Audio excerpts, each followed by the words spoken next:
நேயர்கள் அனைவருக்கும் வணக்கம். வெண்முரசு நீர்க்கோலம் அத்தியாயம் 24. அன்னமும் காகமும். நள மாமன்னர் பேரரசி தமயந்தியின் சொல் பணிந்தவராக அணிக்கூண்டு பறவையென இருந்தபோது எவரும் எதையும் உணரவில்லை.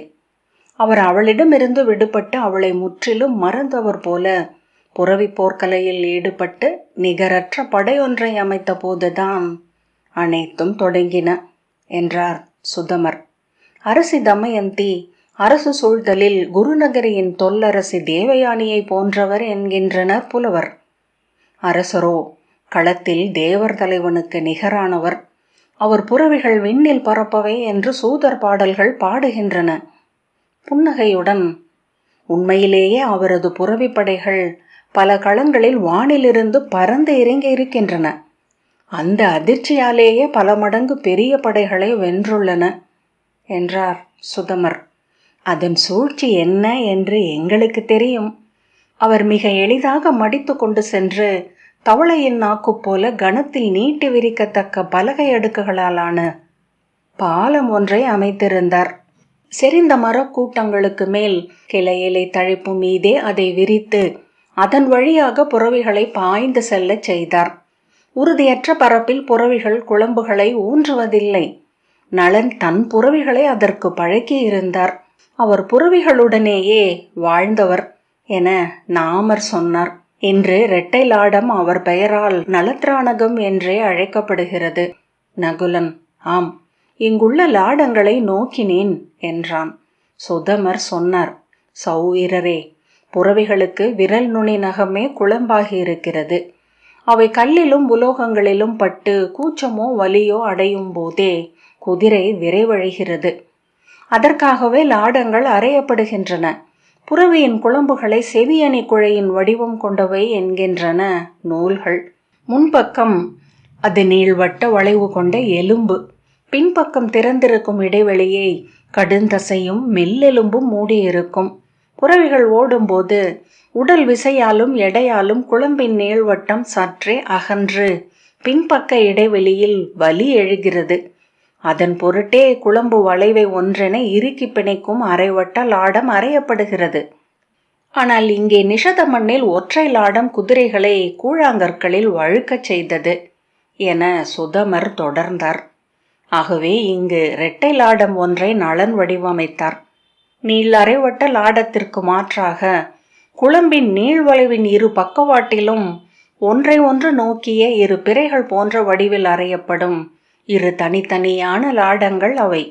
நன்கு அகன்ற பிறை வடிவங்கள் என்பதனால் குதிரையின் கால்கள் நிலையற்ற பரப்புகளில் கூட ஊன்றிக்கொள்ள முடியும். அக்குழம்புகளில் ஒன்று நிலை கொண்டாலே போதும், குதிரை நிகர்நிலை அடைந்துவிடும். இன்று அத்தகைய லாடங்களை நம் புறவிகள் அணிவதில்லை. ஏனென்றால் நாம் இன்று புறவிகளுடன் வானில் பறப்பதில்லை. அரசி தமயந்தி நளனை தன் தாழா படைக்கலமாக கொண்டு முப்புறம் எரித்த கலையமர் செல்வி என பிற நாடுகள் மேல் படை சூழ்ந்தார். அஸ்மாகர்களையும் குண்டலர்களையும் வாகடர்களையும் சவரர்களையும் கோயர்களையும் கடபர்களையும் வென்றார். கலிங்கம் மீது படை கொண்டு சென்று தென்னக தலைநகராகிய தண்டபுரத்தை கைப்பற்றினார். ஒவ்வொரு நாளும் அவர் படைகள் கொண்ட ஒரு வெற்றி செய்தி இந்திரபுரியை வந்தடைந்தது. வென்றவர்களை அரசி அழிக்கவில்லை, அவர்களை அனைத்து தன்னுடன் இணைத்து கொண்டார். நீரோடை செல்ல செல்ல விரிவது போல அவர் படை பெருகியது. அவரை அஞ்சிய மாளவனும் மகதனும் வங்கனும் கலிங்கனும் அவந்தியின் உஜ்ஜயினியில் கூடி கடந்த கால பூசல்களை மறந்து ஒருங்கிணைந்தனர். வரும் போர்களில் எல்லாம் ஒற்றை படையுடன் நின்று போர் புரிவதாக ஓலை சாத்திட்டு அரசறிவிப்புகளை வெளியிட்டனர். அதையும் தனக்கு உகந்ததாக மாற்றிக்கொண்டார் அரசி. அவரை நளன் மனம் கொண்டதும் சினம் கொண்ட பீமகர் அவருக்கோ அவர் மைந்தருக்கோ விதர்ப்பத்தின் முடியுரிமை இல்லை என அறிவித்தார். அவருக்கு பிற குலங்களைச் சேர்ந்த மகளிரில் பிறந்த மைந்தர் எவரையேனும் இளவரசர்களாக அறிவிக்கலாம் என்று அமைச்சர்கள் கூறினர். வடகிழக்கு எல்லையான மேகலகிரியின் மலைக்குடிகளான ஹீலர்களின் குலத்தலைவர் மகளை மணந்து அதில் 7 மைந்தர்களை அவர் பெற்றிருந்தார். முதல் மைந்தன் தண்டன் போர்க்கலைகளில் தேர்ந்து படை நடத்தும் திறன் கொண்டிருந்தான். சேதி நிலத்தைச் சேர்ந்த பைகர் குலத்தலைவர் மகளில் 12 மைந்தர் இருந்தனர். அவர்களில் மூத்தவனாகிய தமன் ஆற்றல் மிக்கவன் என்று அறியப்பட்டான்.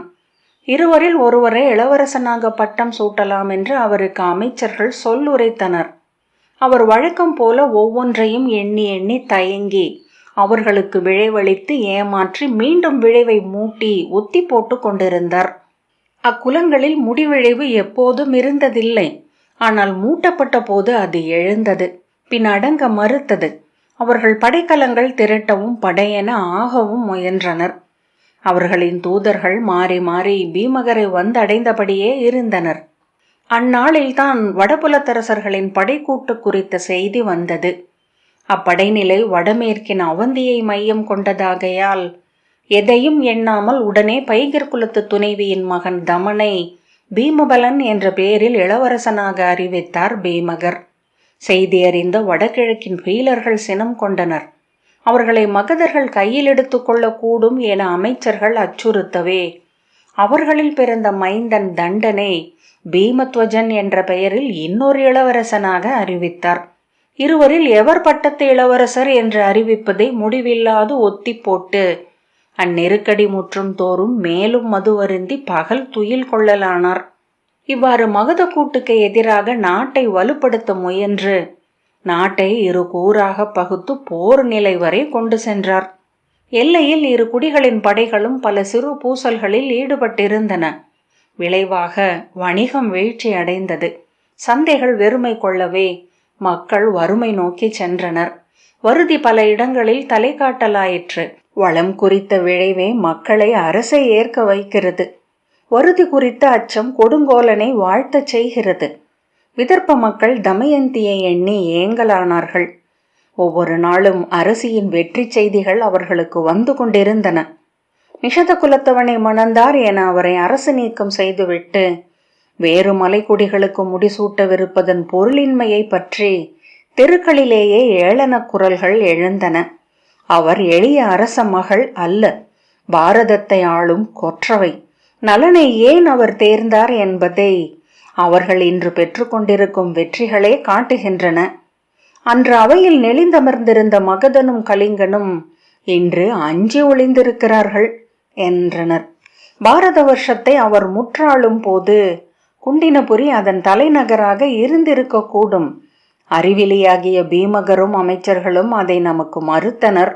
இருவரில் மூத்தவனாகிய பைகர் குலத்து இளவரசன் தமன் நுண்ணுணர்வு கொண்டவன். நிலைமையை உய்தறிந்ததும் அவன் தன் குடித்தலைவர் என்மருடன் இந்திரபுரிக்கு சென்று தமக்கையை பணிந்து தனக்கு முறையே உரிமை கொண்ட மணிமுடியை பெற்றுத்தரும்படி கோரினான். அரசி தமயந்தி அதை ஏற்று தன் புரவிப்படையுடன் வந்து பெருவெள்ளம் என நகரை சூழ்ந்து கைப்பற்றினார். உண்மையில் போரே நிகழவில்லை. அவர் படைகளுடன் வருகிறார் என்று கண்டதுமே விதர்ப்பத்தின் படைகள் கொடிகளும் பாவட்டாக்களும் ஏந்தியபடி வரவேற்பு முரசோசையும் வாழ்த்தொழிகளுமாக சென்று அவரை எதிர்கொண்டு பணிந்து அழைத்து வந்தனர். முடியரசி நகர்கோலம் செல்வது போல அவர் அணிபுனைந்த களிற்றின் மேல் ஏறி அமர்ந்து குண்டினபுரியின் தெருக்களில் சென்றார். இருபுறமும் சூடியிருந்த நகர் மக்கள் மலரும் மஞ்சள் அரிசியும் பொழிந்து கழிவெறி கொண்டு வாழ்த்தொலி எழுப்பி கைவீசி ஆடை சுழற்றி நடனமிட்டு அவரை வரவேற்றனர். முகில் மேல் செல்லும் இந்திராணி போல அவர் தெரிந்தார் என்றனர் புலவர். அவரை அரண்மனை முகப்பில் அவர் அன்னையான பட்டத்தரசி அமைச்சர்களுடன் வந்து நின்று மங்களத்தாளம் ஏந்தி மலரும் சுடரும் காட்டி வரவேற்றார். பீமகர் சினம் கொண்டு தன் அறையிலேயே இருந்தார். அவள் என்னை சிறைப்பிடிக்கட்டும், அவள் மணந்த நிஷாதன் முன் கொண்டு சென்று கைப்பணித்து நிறுத்தட்டும். நான் ஒருபோதும் அந்த நிஷாதைக்கு பணிய போவதில்லை என்று அவர் சொன்னார். அரசே, அரசியின் உள்ளம் இப்போது எப்படி இருக்கிறதென்று நாம் அறியோம்.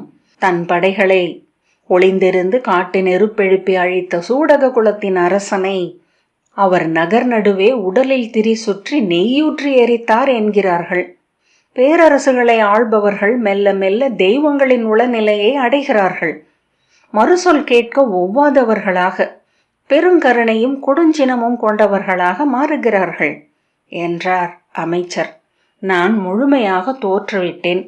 இனி எஞ்சி இருப்பது இறப்பு ஒன்றே. தந்தையை கொன்று அவள் தன் நிஷாத தன்மையை நிறுவிக்கொள்ளட்டும் என்றார் பீமகர். அரசியின் மன்றாட்டையும் அவர் ஏற்கவில்லை. முட்ட மது அருந்தி எழ முடியாமல் மஞ்சத்திலேயே கிடந்தார். தமயந்தி நேராக அவருடைய அறைக்கு சென்று, தந்தையே, என் பிழை பொறுத்தருள்க, நீங்கள் ஆணையிடும் எப்பிழை நிகருக்கும் ஒருக்கமாக உள்ளேன் என்று சொல்லி அவர் கால்களில் தலை வைத்து வணங்கினார். உளமுருகிய பீமகர் மகள் தலையில் கை வைத்து கண்ணீர் விட்டார். நீ என் குலத்தின் விளக்கு, நான் எளிய களிமகன். என் கோழை உள்ளத்தால் என் குடிகளுக்கு ஏற்றிய பிழைகளுக்கெல்லாம் உன்னால் நிகர் செய்தேன் என்றார்.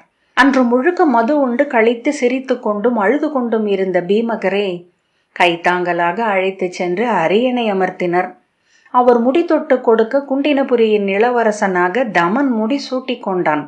அவனும் அவன் இளையவன் தமனனும் தமயந்தியின் கால்களை சென்னி சூடி எப்போதும் அவர் படைத்துணைவராக அமைவோம் என சொல்லுறுதி கொண்டனர்.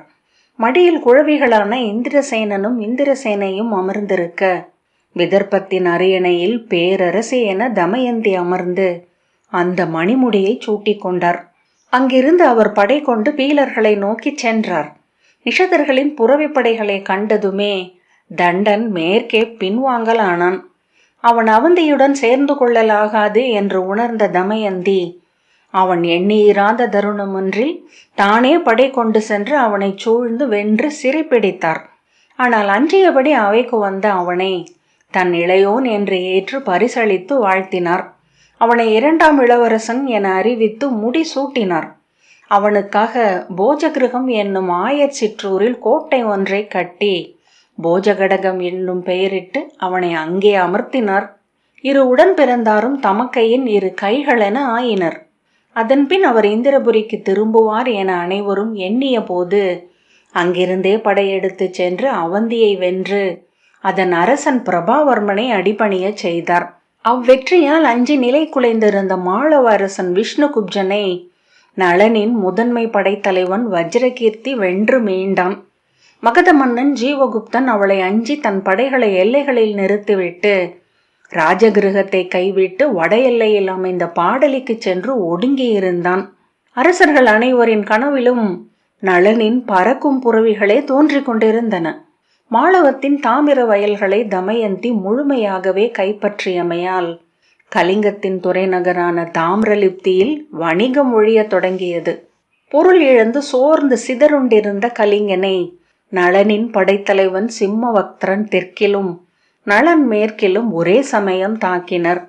கலிங்க மன்னன் அர்க்கதேவன் தோல்வியடைந்து வங்கம் நோக்கி சென்றான்.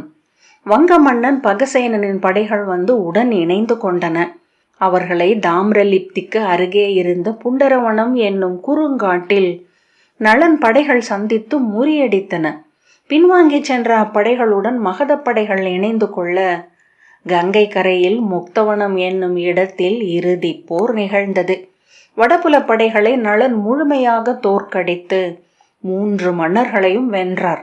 மகத மன்னன் ஜீவகுப்தனையும் கலிங்க மன்னன் அர்க்கதேவனையும் வங்க மன்னன் பகசேனனையும் ஒரே சங்கிலியில் கட்டி தன் முன் இழுத்து வரச் செய்தார் நளன். அவர் அமர்ந்திருந்த பீடத்தின் முன் சோர்ந்து நின்றிருந்த அவர்களை இருபுறமும் கரும் புறவிகளை கட்டி இழுத்து 2ஆக கிழிக்கும்படி ஆணையிட்டார். அதை தவிர்க்க வேண்டும் என்றால் அவருடன் தனி வாட்போரிட அவர்கள் ஒப்ப வேண்டும் என்றார். மகத மன்னன் ஜீவகுப்தன் உறுதியாக மறுத்துவிட்டான். உன்னுடன் வாழ்கோத்தல் குலமிலா செயல் என்று எந்தை அவையில் சொன்னார். தந்தையிடமிருந்து மைந்தன் பெறுவது குலத்தை மட்டுமே. நான் அதை என் நிலையிலும் இழக்க மாட்டேன். அவனது 2 கைகளிலும் 2 வடங்கள் கட்டப்பட்டு 2 முனைகளிலும் 3 புறவிகள் கட்டப்பட்டன. அவை அவனை இழுத்து கிழிக்க அவன் கதறி உடல் அதிர்ந்து துடித்தான்.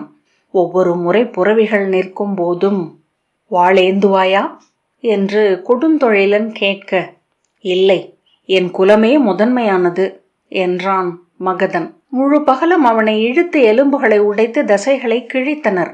2 துண்டுகளாகி அவன் உடல் கிடந்து துடிப்பதைக் கண்டு வங்கனும் கலிங்கனும் நாங்கள் வாள் ஏந்துகிறோம் என கூவினர். அவர்களுக்கு அவை நடுவிலேயே வாள் அளிக்கப்பட்டது. அவர்களை ஒரே சுழற்றலில் வாள் தெறிக்கச் செய்து வீழ்த்தி அவர்களின் தலையை மும்முறை காலால் உதைத்தார் நளன். அவர்களை முடியும் மீசையும் அழித்து யானை மேலேற்றி நகர்வலம் வரச் செய்து திருப்பி அனுப்பினார். அவர்கள் தங்கள் இளமைந்தர்களை அரசர்களாக முடிசூட்டிய பின் கான் புகுந்தனர். அரசர்களை நளன் சிறுமை செய்ததை தமயந்தி ஏற்கவில்லை. அவரே நேரில் சென்று கலிங்கத்திலும் வங்கத்திலும் மகதத்திலும் இளவரசர்களுக்கு முடிசூட்டி வைத்து அன்னையின் இடத்தில் இருந்து அரிமலரிட்டு வாழ்த்தினார். அவர்களை தன் மைந்தர்களாக ஏற்றுக்கொள்வதாக அவர் விடுத்த திருமுகம் பாரத வருஷத்தின் அரசர்களிடையே பரவி அவரை மதிப்புக்குரியவராக ஆக்கியது. காக்கும் கருணை கொண்டவளுக்கு வெல்லும் உரிமையும் உண்டு என்று அயோத்தியின் அரசன் ரிதுபர்ணன் சொன்ன வரியை சூதர்கள் சொல்லி பரப்பினர். சேதி நாட்டரசன் சுபாகு அவருக்கு காணிக்கைகள் அனுப்பிய போது அதை தன் உடன் பிறந்தானின் கொடை என ஏற்பதாக அவர் அறிவித்தார். தமயந்தி நதிக்கரை சேற்றில் வாழ்ந்த மச்சர்களையும் மலைமடிப்புகளுக்குள் வாழ்ந்த அசுரர்களையும் கொள்ளையடித்து அலையும் சூரர்களையும் வென்றார். அவருடைய வெற்றிகள் அவர் வெல்லப்பட முடியாதவர் என்னும் எண்ணத்தை உருவாக்கின. அதுவே அவரை மேலும் வெற்றி பெறச் செய்தது. அதன்பின் அவருடைய தூதர்கள் சென்ற நாடுகள் அனைத்தும் அவருக்கு வாழ்த்தாழ்த்தி கப்பத்தை அனுப்பி வைத்தன. பாரத வருஷத்தின் முதன்மை சக்கரவர்த்தினி என அவர் அறியப்பட்டார்.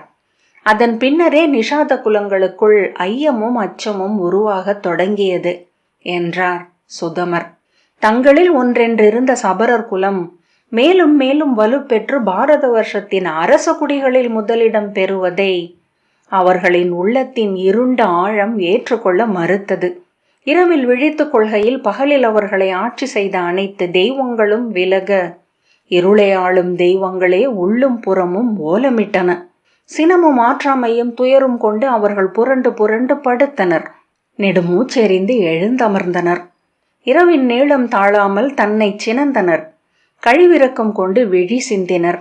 இரண்டாவது பெரும் குலமான காளகர்களே பெரிதும் துயருற்றிருந்தனர்.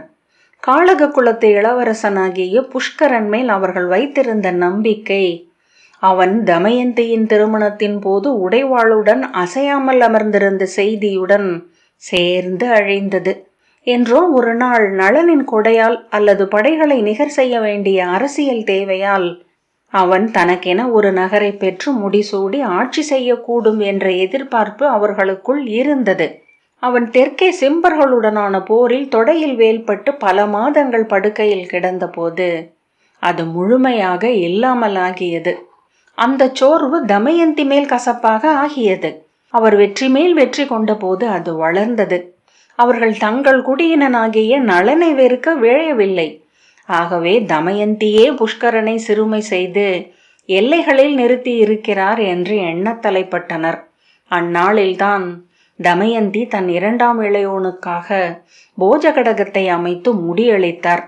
அதை அவர் புஷ்கரனுக்கும் செய்யலாமே என்ற எண்ணம் ஒருபோதும் எந்த அவையிலும் ஒலிக்காமல் ஒவ்வொரு நாளும் பேசப்பட்டு கொண்டிருந்தது.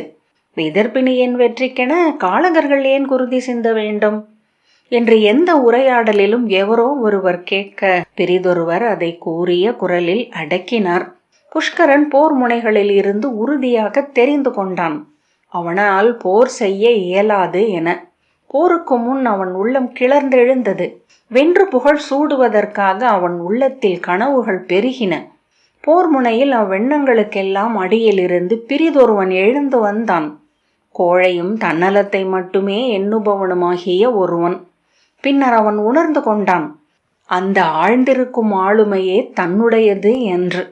நினைவறிந்த நாள் முதல் தன்னையன்றி எதை பற்றியும் எண்ணியதில்லை என்று. வெற்றி புகழ் என அவன் உருமாற்றிக் கொள்வன எல்லாம் வெறும் தன்னலம் மட்டுமே என. அதை அவன் சிருங்கபேரத்தில் கால் உடைந்து கிடந்த படுக்கையில்தான் ஐயமில்லா அறிவென்றாக்கி கொண்டான். அத்தெளிவு அவனை முழுமையாக மாற்றியது. அதுவே தான் என்றறிந்ததுமே அதை முழுமையாக பிறரிடமிருந்து மறைத்து கொள்ள வேண்டும் என்றும் புரிந்து கொண்டான். அவன் விழிகள் இளைஞனின் நகை பொழிய எழுந்து எச்சரிக்கை நிறைந்த மங்கலை அடைந்தன. நிலைக்காமல் குமிழியிடும் பேச்சு எண்ணிச் சொட்டும் சொற்கள் என்றாகியது. பிறர் பேசும்போது சொல்லுக்கு அப்பால் சென்று அவர்களின் முகங்களை நோக்கி கொண்டிருக்கலானான். அன்று வரை அவன் அறியாத ஒரு மொழியில் பிறிதொரு உரையாடல் நிகழ்வதை அறிந்தான். அதன் பின்னரே அவன் முழுமையான படைக்கல பயிற்சிக்கும் புரவி பயிற்சிக்கும் தன்னை ஒப்பு கொடுத்தான். முன்பு பயிற்சிக்கு சென்ற சில நாட்களிலேயே வாளால் நீர்க்குமிழிகளை வெட்ட வேண்டும் என்றும் புரவியால் ஓடைகளை கடந்து தாவ வேண்டும் எனவும் முயன்றவன் அடிப்படைகளை பொறுமையாக கற்றுக்கொள்ளலானான். அந்த கல்வி அவனை உறுதியானவனாக ஆக்குவதை அவன் குலத்தவர் கண்டனர். மீண்டும் அவன் மேல் நம்பிக்கை கொள்ளலாயினர். அந்நம்பிக்கையை உறுதி செய்யும் பொருட்டே அவன் செண்டுவெளி புரவி விளையாட்டில் தன் புரவியுடன் வந்து கலந்து கொண்டான். விழாவில் நிகழ்த்துவதற்காக புரவியில் பாய்ந்தபடியே அம்புகளை எய்து ஒன்றன் மேல் ஒன்றென தைக்க வைக்கும் முறை ஒன்றை ஓராண்டாக எவரும் அறியாமல் பயின்றிருந்தான். செண்டுவெளியில் அவனும் புரவியாட விழைவதாக சொன்ன போது நளன் நகைத்து, "நீயா செண்டுவெளியிலா?" என்றார். தமயந்தி புன்னகையுடன், "அவர் பயிற்சி எடுத்திருப்பார்." நளன், "நன்று" என்று மீண்டும் புன்னகைத்தார். தமயந்தியின் புன்னகையால் அவன் துன்புற்றான். இரவெல்லாம் துயிலாமல் நிலையழிந்து அரண்மனையில் சுற்றி வந்தான். புலரியில் எழுந்து புறவையுடன் ஆற்றங்கரை முற்றத்திற்கு சென்று அவ்வித்தையை 12 முறை பயின்ற பின்னர் செண்டுவெளிக்கு வந்தான். அவன் வந்தபோது அங்கே விழா உச்சம் கொண்டிருந்தது. வேசர நாட்டு பரிவீரனாகிய சௌமித்ரன் புறவியில் எரியும் மணல் வளையங்களினூடாக தாவினான். நிறுத்தப்பட்ட 8 வேல் முனைகளை மறி கடந்தான். அவனுக்கு வாழ்த்தொலிகள் எழுந்து அமைந்தபோது கைகளை தூக்கியபடி புஷ்கரன் உள்ளே நுழைந்தான். அவனை கண்டதும் காளகர்கள் வாழ்த்து கூச்சலிட்டனர். ஆனால் மற்ற குடிகளிடமிருந்து ஏளன கூவல்கள் எழுந்தன. நிமித்திகன் நிகழவிருப்பதை அறிவித்ததும் காளகர் சற்று அஞ்சி ஓசை அடங்க பிறர் நகைப்பு குரல் எடுத்தனர். தன் புறவியில் ஒரு முறை முற்றத்தை சுற்றி வந்த பின் புஷ்கரன் வில்லெழுத்து அம்பை தொடுத்தான். அந்த அம்பு சென்று தைத்ததும் அதன் மேல் அடுத்த அம்பை தொடுக்க அவன் நாணை இழுத்த போது வில்லின் கீழ்முனை புறவியின் விலாவை முட்டியது. அது முன்னரே கூடியிருந்தவர்களின் ஓசையால் அஞ்சி உடல் விதிர்த்து கொண்டிருந்தது. அவன் பயின்ற புறவி அல்ல அது. அது களைத்திருந்தமையால் பிரிதொரு கரிய புறவியை நாகசேனர் அவனுக்கு அளித்திருந்தார். விழாவில் பட்ட தொடுகையை குதிமுள் என எண்ணி புறவி எகிரி பாய்ந்தது. 2 கையையும் விட்டு வில்லும் அம்புமாக அமர்ந்திருந்த புஷ்கரன் அந்த எதிர்பாரா விசையில் தடுமாறி புறவியிலிருந்து களமுற்றத்தில் விழுந்தான். அவன் கையில் இருந்த அம்பின் பின் கூர் அவன் வயிற்றில் பாய்ந்தது. நளன், "பிடியுங்கள்" என்று கூவ சிம்மவக்தரனும் அவன் துணைவர்களும் ஓடி வந்து அவனை தூக்கி வலை மஞ்சத்தில் இட்டு உள்ளே கொண்டு சென்றனர். அடுத்த வீரன் களம் புகுக என்று ஆணையிட்டுவிட்டு நளன் எழுந்து உள்ளே சென்றார். உண்மையில் அவர் அவ்வாறு பதறியபடி உள்ளே சென்றதுதான் பிழையாகியது. இளவரசனுக்கு உயிர்காயம் என்று காளகர்கள் எண்ணினர். அவர்கள் கொண்ட அச்சமும் பதற்றமும் பிறருக்கு வெளிக்காட்டா எளிவரல் என்றாகியது. புஷ்கரனுக்கு மிக மெல்லிய புண்ணே பட்டிருந்தது. நலன் செல்வதற்குள் மருத்துவர் அம்பை உருவி குருதி நிறுத்தி கட்டு போட்டு விட்டிருந்தார். அவன் அருகே குனிந்த நளன், "என்னாயிற்று?" என்று பதற, "ஒன்றுமில்லை, நாளையே எழுந்து விடுவார்" என்றார் மருத்துவர். "குதிரை தவறாக புரிந்து கொண்டு விட்டது" என்றான் காவலன். "குதிரையை நாமும் தவறாக புரிந்து கொள்ளக்கூடாது" என்றார் நாகசேனர் புன்னகையுடன். நளன் மேலும் ஏதோ கேட்க சுருங்கிய முகத்துடன் புஷ்கரன் கண்களை மூடிக்கொண்டான். அதை வலி என எண்ணிய நளன் அவன் தலையை தொட்டு, "நன்று, ஓய்வெடுக்கட்டும்" என்ற பின் மீண்டும் களத்திற்கு மீண்டார். நிஷாதர்களின் புரவி போர் திறன் அயலவர் முன் மாற்று குறைந்து விடலாகாதென்பதனால் நளன் அன்று அவர்கள் எவரும் தங்கள் மிகை கதைகளில் கூட அறிந்திராத புரவி திறன்களை காட்டினார். இழுத்து கட்டிய சரடின் மேல் அவர் புரவி பாய்ந்தோடியதைக் கண்டு களத்தோர் ஓசை அழிந்தனர். பின் வாழ்த்தொழிகள் சுவர்கள் அதிர எழுந்து அலையடித்தன. அந்த ஓசையை புஷ்கரன் பகல் முழுக்க கேட்டு கொண்டிருந்தான். தன் உதடுகளை அவன் இறுக கடித்திருந்தான்.